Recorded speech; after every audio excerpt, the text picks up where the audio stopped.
আপনি যদি বলেন আল্লাহ আমি আরবি বুঝি নাই, আল্লাহ বলবে বাংলা পড়ো নাই কেন? কারণ বাংলা কোরআনের অনুবাদ আছে না নাই? বাংলা পড়ি নাই, এই অজুহাত কি আল্লাহ গ্রহণ করবে? এজন্য কোরআনের অনুবাদ হয়েছে বিভিন্ন ভাষায়, শত শত ভাষায় কোরআনের অনুবাদ হয়েছে। আপনি যদি বলেন আল্লাহ আমি ইঞ্জিনিয়ার ছিলাম, কি ছিলাম? আমি অনেক ব্যস্ত ছিলাম। আল্লাহ আপনার চেয়েও বড় ইঞ্জিনিয়ার দেখাই দিবে। খুররম জাহ মুরাদ পাকিস্তানের অনেক বড় একজন ইঞ্জিনিয়ার, কাবা ঘরের প্রজেক্ট ডিজাইনার ছিলেন। উনি কোরআনের উপর বই লিখেছেন, তাফসীর লিখেছেন। আল্লাহ বলবে ও এত বড় ডিজাইনার ইঞ্জিনিয়ার হয়ে কোরআন পড়তে পারে, তুই পারলি না কেন? ঠিক কি না? আপনি যদি বলেন আল্লাহ আমি ডাক্তার ছিলাম, ডাক্তার অনেক ব্যস্ত ছিলাম, আমি এমবিবিএস করেছি, এফসিপিএস করেছি, বিদেশি ডিগ্রি নিয়েছি, এই ডিগ্রি নেওয়ার কারণে আমি আসলে পড়তে পারি না এই কোরআন, আল্লাহ মাফ করে দিবে? কারণ no excuse will be granted that day. সেদিন কোনো এক্সকিউজ নেই। আল্লাহ তখন জাকির নায়েকটা দাঁড় করাই দিবে, দেখো এ বেটা ডাক্তার, ডাক্তার কোরআন পারলো কেমনে, হাদিস বুঝলো কেমনে, চিল্লা এখন ঠিক কিনা? আপনি যদি বলেন আমি পরমাণু বিজ্ঞানী, বাংলাদেশের আল্লামা শমশের আলীকে দাঁড় করাইয়া দিবে। শমশের আলী ছিলেন the scientific indications of the Holi Quran, Islamic foundation থেকে একটা বই বেরিয়েছে। উনি পরমাণু বিজ্ঞানী, বাংলাদেশের ডক্টর শমশের আলী। উনি পরমাণু বিজ্ঞানী হয়েও কোরআন বুঝে, তুই বুঝলি না কেন? হিন্দু ভাই যদি কেউ এসে থাকো আমার মাহফিলে, তোমারও আল্লাহ করবে, কোরআন বললি না কেন? আপনি বলবেন আল্লাহ আমি হিন্দু, আপনারও ছাড়বে না। ভাই গিরিশচন্দ্র সেন, সে কোরআনের প্রথম অনুবাদ করেছে বাংলাদেশ। তারপরে কৌমিতেও পড়ায়, আলিয়াতেও পড়ায়, একটা হাদিসের কিতাব আছে মিশকাতুল মাসাবি, এটার প্রথম বঙ্গানুবাদ করেছে হিন্দুর বেটা হিন্দু গিরিশচন্দ্র সেন। হিন্দু হইয়া কোরআন পারে, তুই পারলি না কেন? ঠিক কি না? এজন্য কোন অজুহাত আল্লাহ নিবে না। কোরআন জানতেই হবে, কোরআন মানতেই হবে, কোরআন আপনাকে বুঝতেই হবে। কোরআন পড়লে আপনারে জান্নাতি বানায় দিবে কে? আল্লাহ আমাদেরকে বোঝার তৌফিক দান করুন। সব পারো, কোরআন পারো না কেন? সবই তো পারো। হিন্দিতে কথা বলতে পারো, ইংরেজিতে কথা বলতে পারো, কোরআন পারলা না কেন?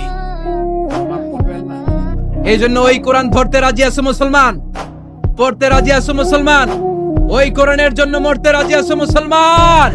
কর্মসূচি নাম্বার 1, কোরআন তেলাওয়াত করতে জানতে হবে। রাজি আছেন? যারা জানি না তারা শিখবো। 2 নাম্বার কর্মসূচি, মাতৃভাষায় প্রতিদিন কোরআন পড়বো। কোরআনের বঙ্গানুবাদ পাওয়া যায় মোবাইলে, অ্যান্ড্রয়েড সেটে কোরআনের ট্রান্সলেশন পাওয়া যায় বঙ্গানুবাদ। প্রতিদিন একটা আয়াত হলেও আমরা কোরআনের অর্থ পড়বো। 3 নাম্বার, বাঁচি আর মরি কোরআনের পক্ষে থাকবো, চিল্লা এখন ঠিক কিনা? ফ্রান্সের বিখ্যাত surgeon doctor Morris Bucaille, doctor Morris Bucaille ছিলেন মমি স্পেশালিস্ট, ফ্রান্সের বিখ্যাত সার্জন। 1980 সালে মক্কা শহরে একটা এডুকেশন কনফারেন্স হয়েছিল। সেখানে কনফারেন্সে যোগদান করে আরব অনেক শায়েখদের সাথে তিনি পরিচিত হয়েছেন। সেখানে তিনি শুনেছেন আরব শায়েখরা চ্যালেঞ্জ করে বলেছে কোরআনে কোনো ভুল নাই। আল্লাহ চ্যালেঞ্জ দিয়েছে, পারলে ভুল বের করে দেখাও। মরিস বুকাইলি কনফারেন্স শেষে ফ্রান্সে এসে বলে, কি বলে? পৃথিবীর সব বইয়ে ভুল আছে, আমার বাইবেলের ভিতরেও কত গোজামিল, আর কোরআনের ভিতরে বুঝি ভুল নাই?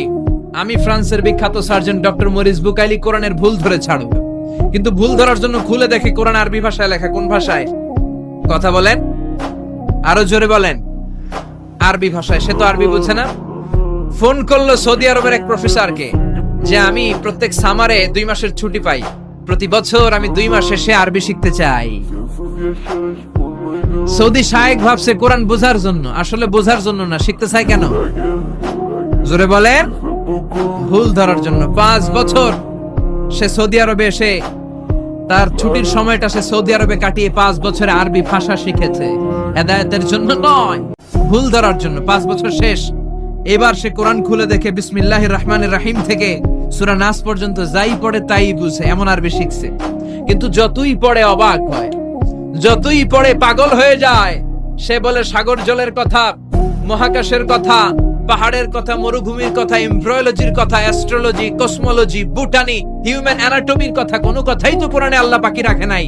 কোন তথ্য উপাত্তের দিক থেকে আল্লাহর কোরআনে ডক্টর মরিস বুকাইলি একটা ভুল খুঁজে পায় নাই। কোন সুবহানাল্লাহ।